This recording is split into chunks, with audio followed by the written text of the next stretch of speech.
আসসালামু আলাইকুম রহমতুল্লাহ। নবম এবং দশম শ্রেণীর প্রিয় শিক্ষার্থীরা কেমন আছো? সবাই আশা করি অনেক ভালো আছো। তোমাদের বাংলা প্রথম পত্র বইয়ের 47 নম্বর পৃষ্ঠায় রয়েছে পল্লী সাহিত্য থেকে, অর্থাৎ পল্লী সাহিত্যে তোমাদের যে বহুনির্বাচনী প্রশ্ন এবং হচ্ছে যে সৃজনশীল প্রশ্নটা দেওয়া আছে বা সৃজনশীলটা দেওয়া আছে 48 নম্বর পেজে, এগুলো হচ্ছে আজকে আমরা সমাধানগুলো দেখবো, ঠিক আছে? আচ্ছা, 47 নম্বর পেজে প্রথমে দেখো বহুনির্বাচনী প্রশ্নের মধ্যে রয়েছে আধুনিক শিক্ষার কর্মনাশা স্রোতের অতল গর্ভে তলিয়ে যাচ্ছে কি? কি তলিয়ে যাচ্ছে? উপকথা, ঠিক আছে? উপকথাগুলো কিন্তু তলিয়ে যাচ্ছে। ঠিক আছে, ক নাম্বারটা হবে। এবং দুই নাম্বারটা দেখো, কিন্তু হাই, এই কাজের জন্য স্বেচ্ছাসেবক দল কই? মোহাম্মদ শহীদুল্লাহর এই হতাশা দূর হতে পারে কিভাবে? অর্থাৎ ফোকলোর সোসাইটি স্থাপন করে, এই যে গ নাম্বারটা হবে, ঠিক আছে? নিচে উদ্দীপকটি পড়া এবং তিন সংখ্যক পূরণের প্রশ্নের উত্তর দাও। ষোলো চাষের মূলা, তার অর্ধেক তোলা, তার অর্ধেক দান, বিনা চাষে পান। তো উদ্দীপকটির ধরন হলো কি? খনার বচন, ঠিক আছে? এগুলো কি খনার বচন? আচ্ছা, এরপরে দেখো 48 নম্বর পেজে চলে আসি। তো 48 নম্বর পেজে একটা সৃজনশীল দেওয়া আছে, অর্থাৎ এ লেভেল পরীক্ষা শেষে মিতু বাবা মার সঙ্গে গ্রামের বাড়িতে বেড়াতে আসে। তো গ্রামে তখন পৌষ মাস মেলা বসেছে। তো মেলায় মিতু বয়তির কণ্ঠে একটা ছিল সোনার কন্যা মেঘবরণ কেশ। তো বাটি অঞ্চলে ছিল সেই কন্যার বেশ। তো গানটি শুনে বিমোহিত হয়। সে তার মাকে জিজ্ঞাসা করে, মা, এতদিন কেন আমি এই গানগুলো শুনিনি? এই গানগুলোই তো বড় আপু খুঁজছে তার থিসিরের জন্য। আমি এবার আপুর জন্য গানগুলো সংগ্রহ করে নিয়ে যাব। তো ক নম্বর প্রশ্নটি করছে, দেখো, জ্ঞানমূলক প্রশ্ন, যে সরস পানির জীবন্ত উৎস কোনটি? কোনটি হবে?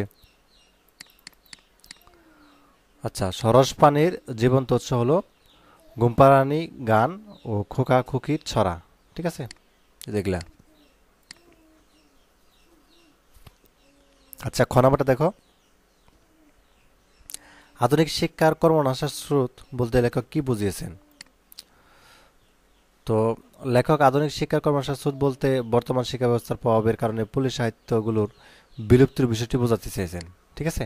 কিরকম? যেমন বর্তমান শিক্ষা ব্যবস্থা পল্লী সাহিত্যের প্রতি আগ্রহ সৃষ্টি করতে সহায়ক নয়, কারণ এতে পল্লী সাহিত্যের ব্যাপারে জানার বা শেখার কোনো ব্যবস্থা নেই। এই শিক্ষা ব্যবস্থা মানুষের শুধুমাত্র কর্মমুখী হতে উৎসাহিত করছে, অথচ তাদের আত্মপরিচয় বা সাংস্কৃতিক ঐতিহ্য জানার কোনো সুযোগ নেই। পুলিশ সাহিত্যের অভাব শিক্ষার্থীদের আত্মসচেতনা সম্পর্কে উদাসীন করে তুলেছে। তো আজকাল শিশুরা রূপকথা বা উপকথা শোনে না, কারণ এইসব গল্প শিক্ষা ব্যবস্থায় অন্তর্ভুক্ত না হয় তারা সেগুলো থেকে অজ্ঞ থাকে। এবং লেখক শিক্ষা ব্যবস্থায় পুলিশ সাহিত্যের অবহেলা এবং আধুনিক শিক্ষার চাপের ফলে এই পরিস্থিতি সৃষ্টি হচ্ছে বলে উল্লেখ করেছেন। আচ্ছা, গরমটা দেখো। আচ্ছা, গরমটা দেখার আগে ছোট্ট একটা অ্যানাউন্সমেন্ট। নবম এবং দশম শ্রেণীর প্রিয় শিক্ষার্থীরা সবাই দেখো, ভিডিওটি ডিসক্রিপশনে লিঙ্কটা দিয়ে দিয়েছি এসএস ফিউচার স্কুলের। তো যারা এখন অ্যাডমিশন নেওনি তারা হচ্ছে এখানে আসার পরে যে ক্লাস 9 এখানে ক্লিক করার পর যারা বিজ্ঞান শাখা রয়েছে যারা এটা ক্লিক করবা, যারা ব্যবসা বা মানবিক শাখা রয়েছে এটা ক্লিক করবা। দশম শ্রেণীর জন্য একই নিয়ম, যারা বিজ্ঞান রয়েছে এটাই, যারা ব্যবসা বা মানবিক রয়েছে তারা নিচে এটা সিলেক্ট করবা, ঠিক আছে? তো নিচের দিকে আসার পর এখানে তোমাদের ক্লাস 9-এর সকল শিক্ষকদের তালিকা দেখতে পাবা, ঠিক আছে?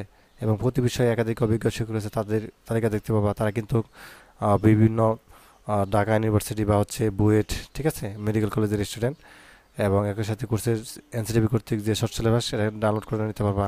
কী কী সাবজেক্ট পড়ানো হবে এখানে দেখতে পাবা। একই সাথে ভর্তি হওয়ার জন্য এখানে ভর্তি হওয়া লেখা আছে। দেন হচ্ছে ফোন নাম্বারটা দেবা, ফোন নাম্বারটা দেওয়ার পর ওটিপি দিয়ে যাবা। 6 সংখ্যার ওটিপি যাবে ফোন নাম্বারটা, ওটিপি বসিয়ে তথ্য দিয়ে এখানে ভর্তি হয়ে যাবা। আর প্রিপারেশন বুক যারা ফ্রিতে ডাউনলোড করেনি ওটার লিঙ্কটাও কিন্তু ভিডিও ডিসক্রিপশনে দেওয়া আছে, ওখান থেকে সহজে ডাউনলোড করে নিতে পারবা, ঠিক আছে?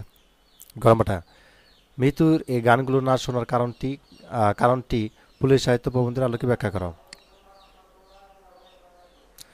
মৃত্যুর এই গানগুলো না শোনার পেছনে মূল কারণ হলো শহরে গানের প্রভাব।